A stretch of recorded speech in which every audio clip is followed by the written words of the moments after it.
October 14, 1943, 25,000 feet above Germany. The icy wind howls through the tail section of a B-17 flying fortress. Staff Sergeant Michael Romano crouches low inside his metal cocoon, gloved hands gripping twin .50 caliber Brownings that weigh nearly as much as he does. Beyond the curved plexiglass, a blur of grey and fire streaks toward him. A Focke-Wulf 190 setting up its run. 6 o'clock low, the bomber's weakest point. Romano steadies his breathing, eye pressed to a primitive ring and bead sight. Two bits of metal that demand impossible precision while both aircraft close at a combined 500 miles an hour. No computer, no deflection aid, no forgiveness. He squeezes the triggers. Tracers spit outward, glowing arcs that miss by yards. The Germans' cannons flare. 20mm shells shred the bomber's tail like paper. That same deadly dance plays out hundreds of times that afternoon. 291 B-17s of the 8th Air Force push deep into Germany without escort.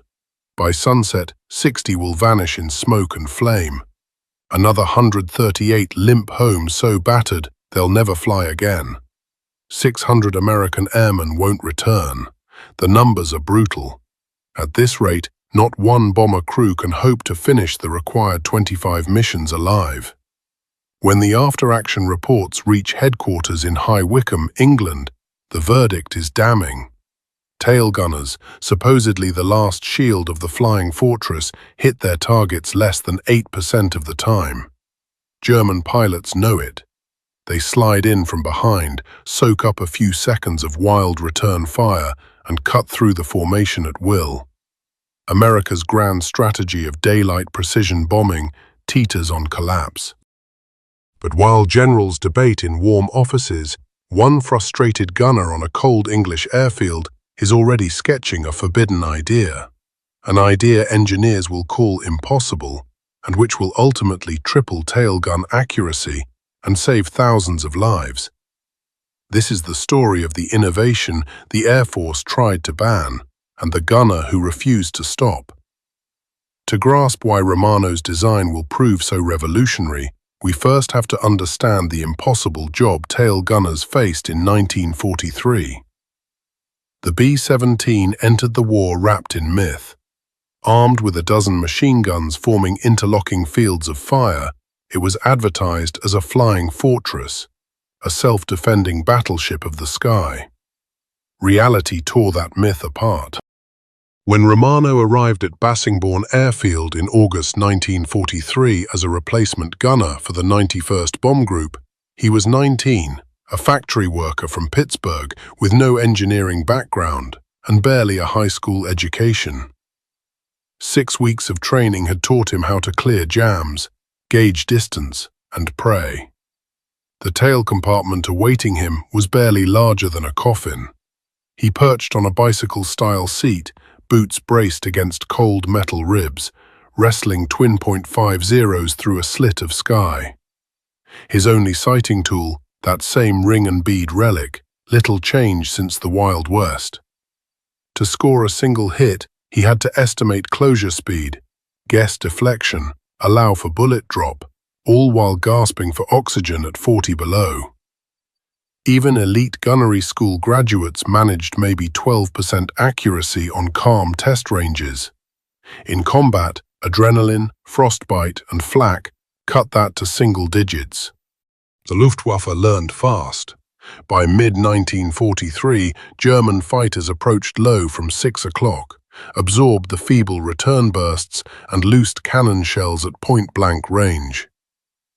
Their after-action reports described the B-17's tailfire as insufficient to deter attack. Losses mounted. August 17th, Schweinfurt, 60 bombers down. October 8th, Bremen, 30 lost. October 10th, Münster, another 30. Factories couldn't replace them fast enough. General Hap Arnold in Washington began to wonder if daylight bombing could survive at all. Engineers proposed fixes, Heavier guns, powered turrets, but those upgrades would take months and factory conversions impossible to perform in England. Crews kept flying into slaughter. Romano's first mission came on August 19, 1943, a strike on Gilze Rijen in the Netherlands. He fired nearly 500 rounds at 3 Fokker Wolves. Gun camera review later showed every tracer sailing clean behind. 2 bombers in his formation were blown apart. After his third mission, Romano stayed behind on the hardstand, staring at his guns as the ground crews packed up. His hands trembled, not from fear, but exhaustion. 80-pound guns, freezing air, and 0 success. That night, he opened his logbook and began sketching. The problem, he decided, wasn't the weapon. It was that gunners fired blind. They couldn't see where their bullets would actually go until it was too late. He needed a way to visualize his bullet path before pulling the trigger. A reflector sight, like those used in fighters. But the B-17's tail offered no room for such equipment unless someone ignored regulations. Michael Romano had no credentials to redesign weapon systems. Born 1924 in Pittsburgh, he'd left school at 16 to work the steel mills while his father was ill. He learned machinery by instinct, not textbooks. When war came, he enlisted, hoping to escape the furnaces. The Air Force chose him for gunnery school mainly because he was small. 5'7", 145 pounds, the perfect size to crawl into a bomber's tail. His test scores were average. His instructors noted adequate skill. Nothing suggested brilliance. But Romano had one fatal flaw. He couldn't accept something that didn't work. On his 5th mission, October 4, 1943, Frankfurt, his aircraft returned riddled with flak and fighter hits. He'd fired over 600 rounds, hit nothing. His best friend, tail gunner on a nearby fortress, was killed that same day when a Bf-109 struck from dead astern. Romano's return fire hadn't even made the German flinch. That night he climbed back into the battered tail with a flashlight and his notebook. Amid the smell of oil and burnt powder, he studied the useless iron sight. Then he noticed something odd. His reflection faintly warped in the plexiglass bubble. In that reflection, he could see angles behind the plane the sight never covered. An idea sparked. What if small mirrors could extend his vision, letting him track tracer paths around the tail's blind spots? What if a simple reflector glass could overlay an aiming reticle so he could see where rounds were going and adjust in real time? It wouldn't be a true computing gun sight, just a jury-rigged mix of mirrors and glass. But maybe it would work. Romano spent the night measuring with a carpenter's protractor borrowed from the machine shop, drawing precise angles and brackets. By dawn, he had a design that required no power, no rewiring, just creativity, and one massive problem.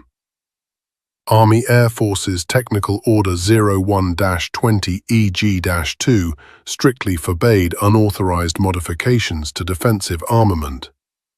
Violation meant court-martial. Romano decided he'd take the risk. He needed a craftsman who could build it quietly. He found one in Technical Sergeant Frank Kellerman, a veteran mechanic in the sheet metal shop.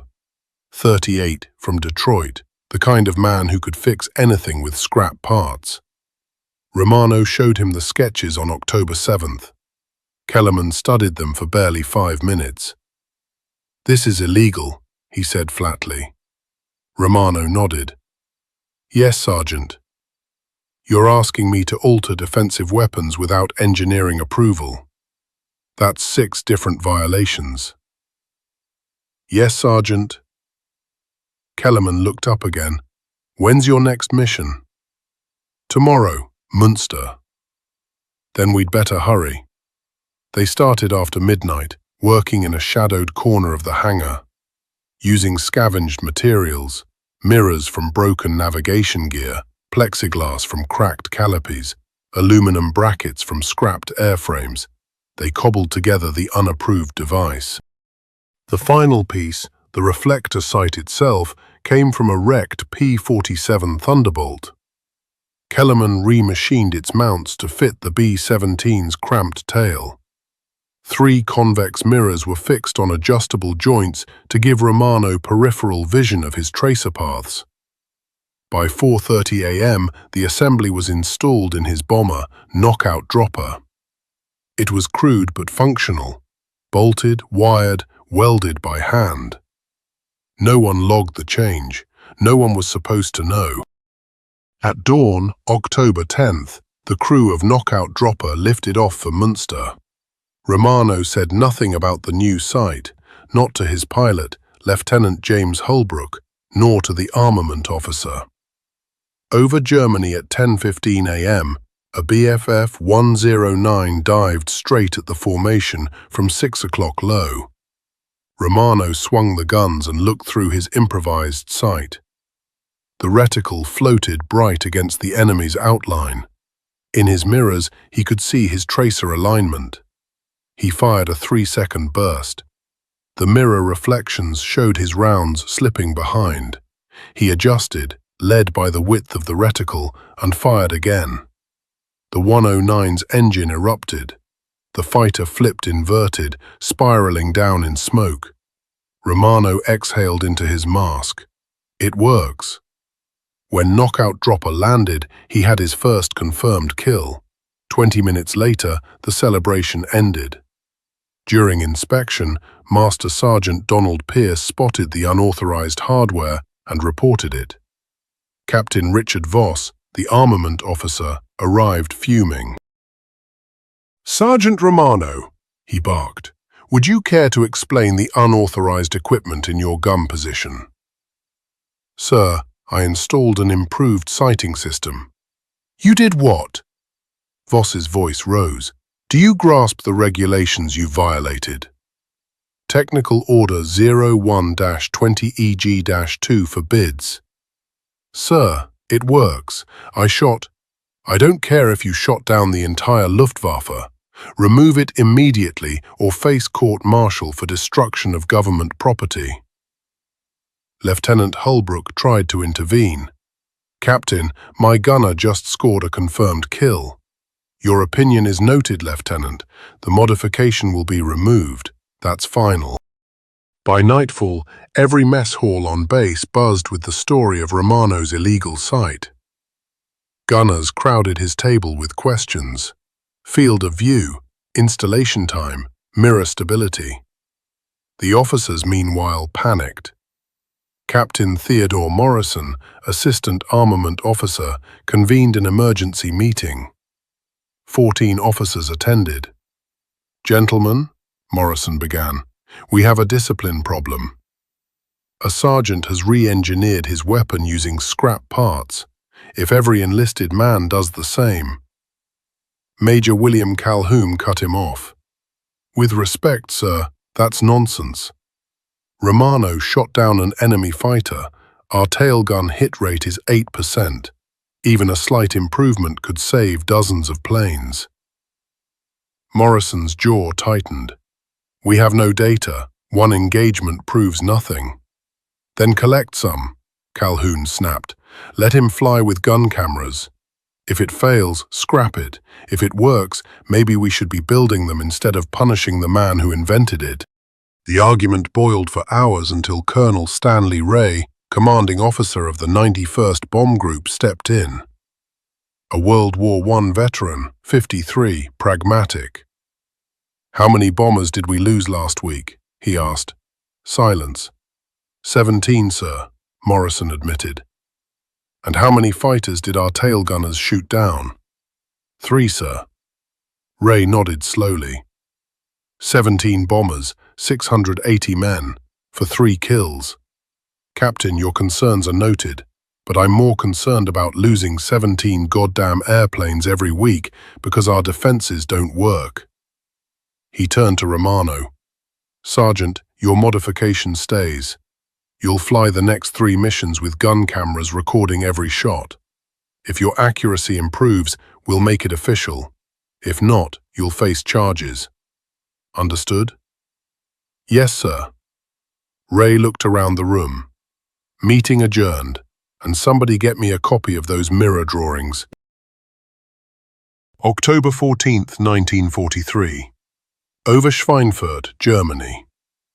The morning sky over Bavaria shimmers like glass. At 26,000 feet, the contrails of hundreds of B-17s twist into white ribbons stretching for miles. It's the second raid on Schweinfurt, the heart of Germany's ball-bearing industry, and the mission that will later be remembered simply as Black Thursday. In the tail of Knockout Dropper, Sergeant Michael Romano adjusts the straps on his oxygen mask. Beneath him, the world is a blur of cloud and fire. He taps the small reflector lens fixed to his improvised sight. It's already frosting over in the -40-degree air. "Formation check," crackles the interphone. "All tight," Romano answers. 6 o'clock clear, for now." Moments later, the formation trembles.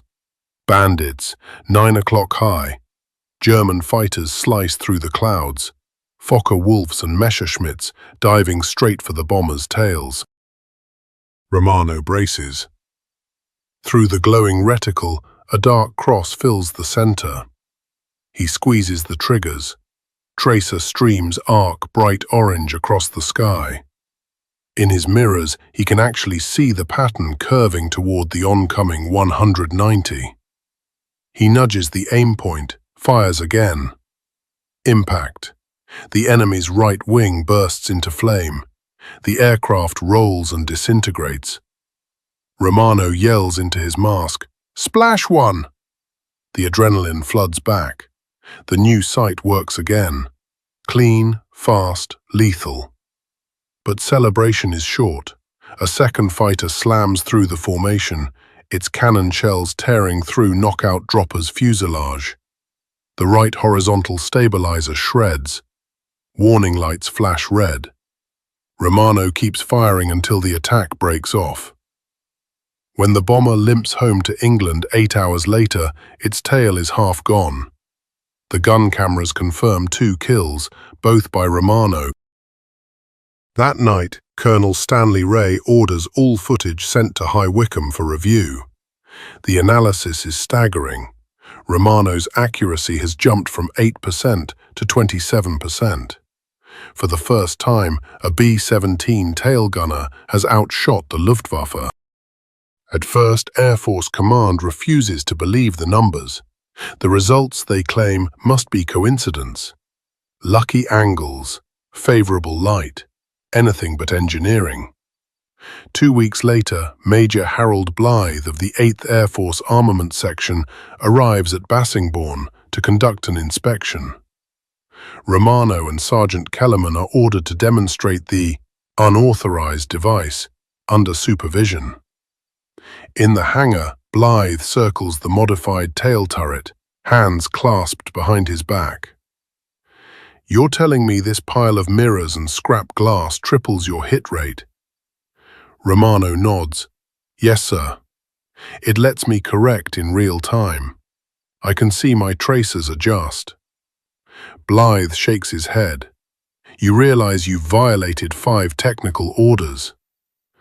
"Sir," Kellerman interjects quietly, "if breaking rules keeps our boys alive, maybe they need rewriting." Blythe doesn't respond. He simply gestures to the crew. "Mount up. We'll see for ourselves." The next morning, October 31st, Knockout Dropper joins a raid on Wilhelmshaven. Blythe himself rides aboard as an observer, crammed into the radio compartment with a clipboard. At 10:47 a.m., a formation of 6 Bf-10-9s attacks from 6 o'clock high. Romano steadies his guns. The reticle glows faintly orange from reflected tracers. He fires a short burst, adjusts, fires again. Blythe leans toward the viewing window, just in time to see a Messerschmitt peel away, trailing smoke. Then another. Within 60 seconds, Romano has downed 2 fighters and damaged a third. The flight data, captured by gun cameras, leaves no room for doubt.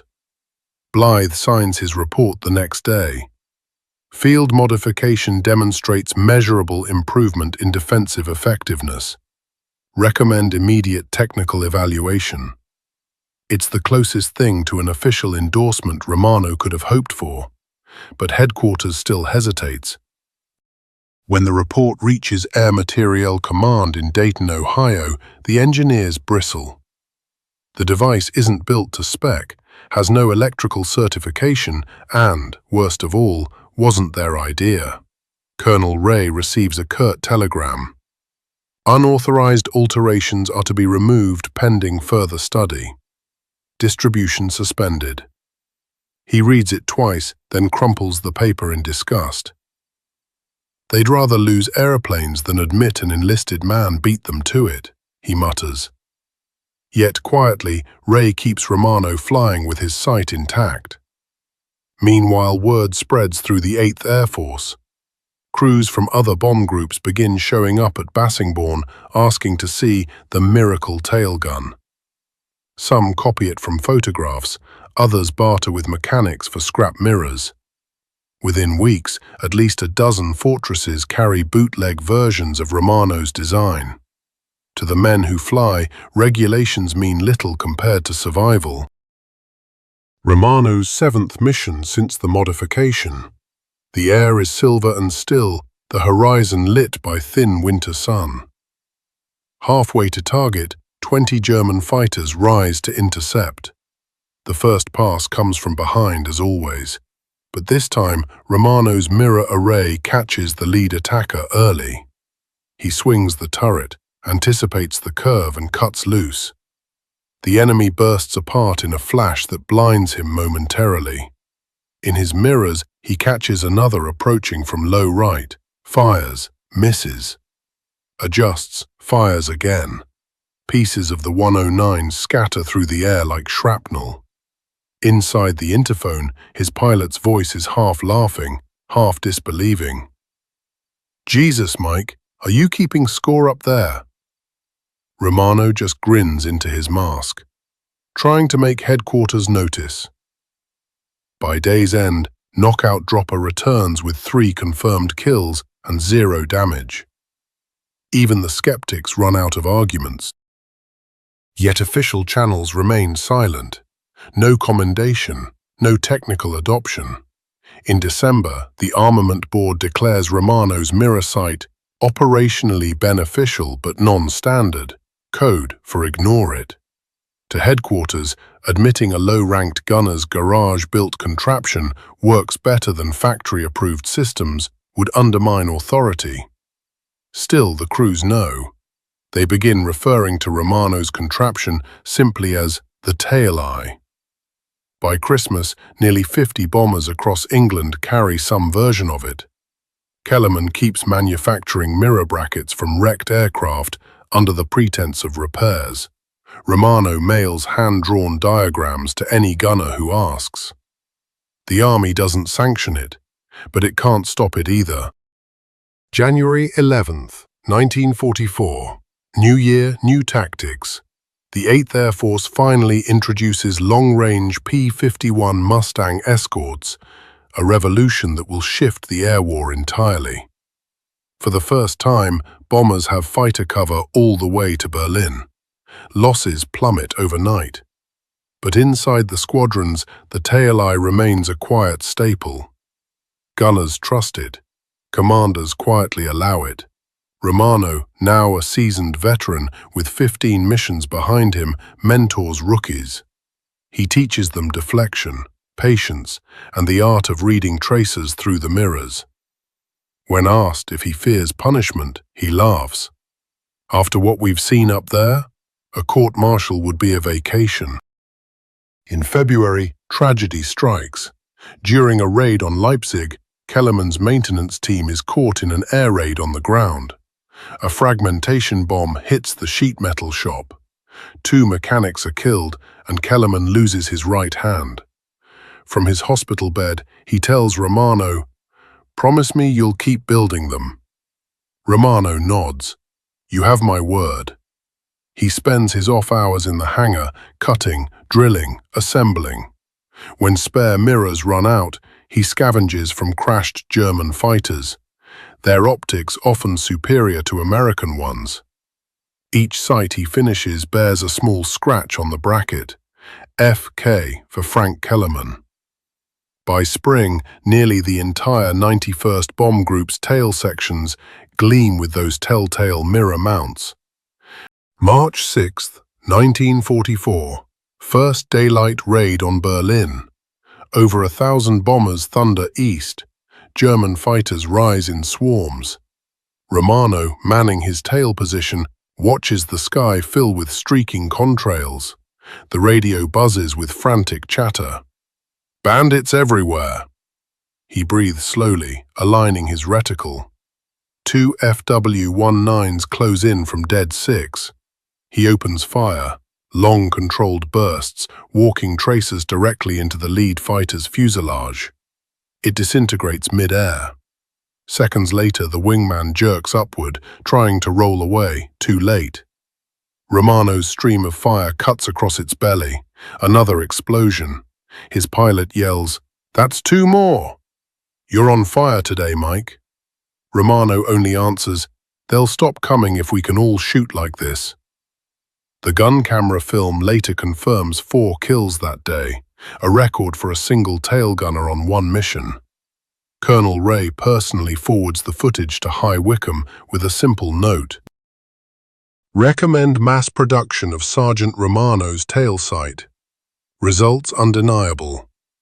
This time, headquarters listens. By late March, Air Materiel Command dispatches a team of engineers to Bassingbourn. They study Romano's design, take measurements, and promise official testing. Within 2 months, a prototype emerges at Wright Field.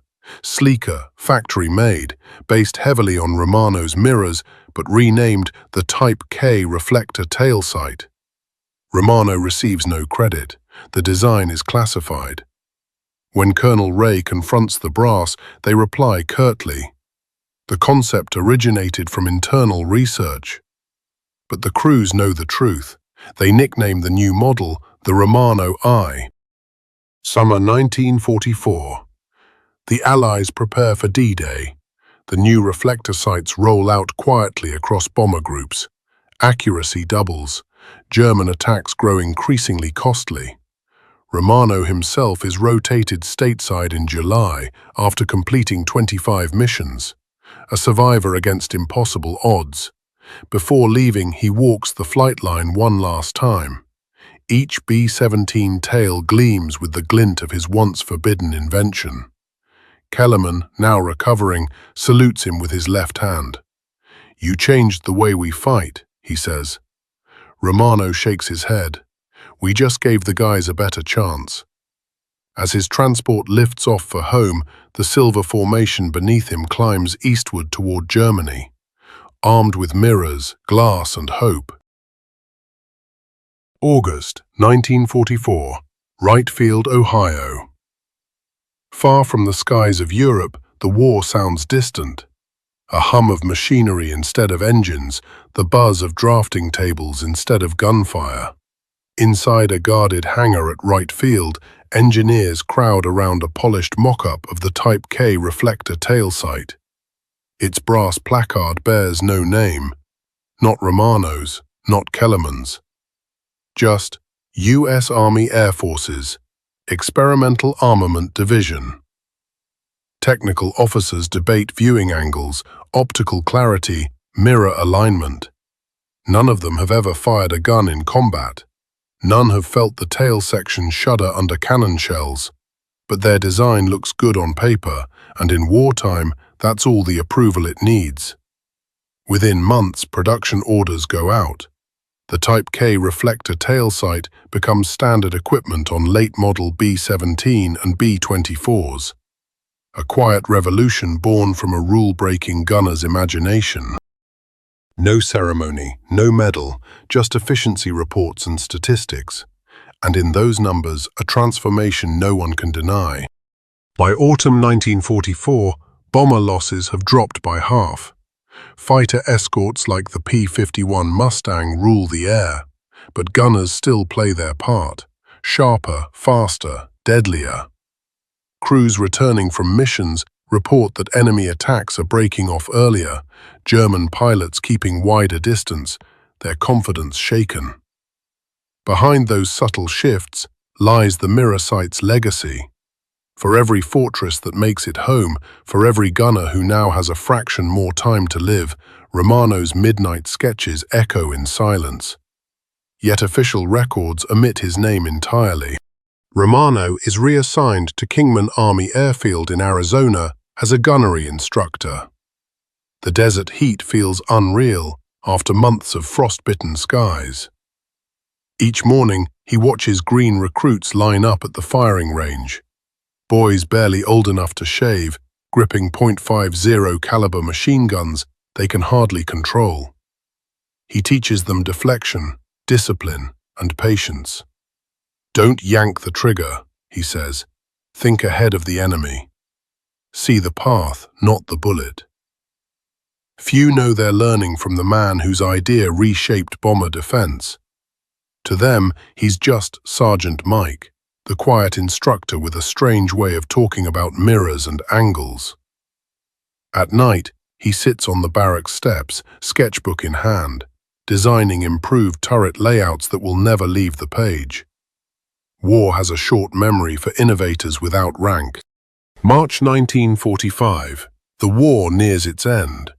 Romano receives a letter stamped from a Detroit hospital. Frank Kellerman's handwriting, uneven but steady. Mike, they fitted me with a new prosthetic. Useless for wrench work, but I'm alive. I heard your sight finally made it into production. No credit, of course. Doesn't matter. You and I both know where it started. Every gunner who comes home owes you something they'll never realize. Be proud of that, kid. Frank. Romano folds the letter and keeps it in his logbook, the same one filled with sketches and mission tallies. When Germany surrenders, the men of the 91st Bomb Group gather for one final photograph. Rows of weary faces, their bombers gleaming behind them. In the background, barely visible, each tail turret carries a small glint, the reflection of sunlight off a mirror bracket. It's fitting. No headline mentions the tail gunners. No general speaks their names on radio broadcasts, but those mirrors are there, quiet proof of how necessity and defiance changed the sky. After the war, Romano returns to Pittsburgh. He takes a job in a machine shop, then later at a small optical instruments company. A natural fit for a man who once redesigned sights under fire. For years he says nothing about the invention. His service records list tail gunner, 91st Bomb Group, nothing more. The Air Force archives, meanwhile, continue to credit the Type K reflector sight to an unnamed design team. Only decades later, when declassified test reports emerge, does one paragraph catch a historian's eye. Prototype originated as field modification by enlisted aircrew, 91st Bomb Group, Bassingbourn, England, 1943. No name, just a clue. But in those few words, Romano's story begins to resurface. In the late 1980s, an aviation researcher named Daniel Croft tracks down surviving veterans of the 91st. Over coffee and fading photographs, they tell him about the quiet gunner with the mirrors. Croft eventually finds Romano, now in his 60s, retired, still in Pennsylvania. When asked why he never claimed credit, he just smiles. I didn't invent it to be famous, I just didn't want to die. Croft's article, The Tail Gunner's Secret, appears in Air Power magazine in 1991. It's the first time the public learns the true origin of the mirror sight. By then, most who flew with it are gone, but their stories remain. Every war breeds invention, but few inventions capture courage so directly. Romano's mirror sight didn't rely on laboratories or budgets, only instinct, need, and defiance. It was built from scavenged parts, tested under gunfire, and proven by men who had everything to lose. In the years since, historians have come to view it as one of the earliest field-engineered visual aids, a precursor to modern helmet-mounted targeting systems used by today's aircrews. The lineage is clear, from a teenage gunner freezing in a tail turret to pilots now tracking targets with digital overlays. All of it, born from one soldier's refusal to accept that good enough was enough. War remembers generals and victories. It forgets the small hands that hold it together, the mechanics, the armorers, the men who dare to tinker. Michael Romano's story is their story. He never held a patent, never earned a citation. But every time a gunner lived to see another sunrise, his legacy flickered in the glass of those mirrored sights. History might record the Flying Fortress as a marvel of engineering, but its survival depended on a 19-year-old who broke the rules to make it truly fortress-like. Today, one of Romano's original mirror mounts sits in a museum display case labeled simply Improvised Tail Gun Sight, 91st Bomb Group, Origin Unknown. Unknown perhaps to curators, but not to the skies that once burned over Europe, and not to the men who came home because of it.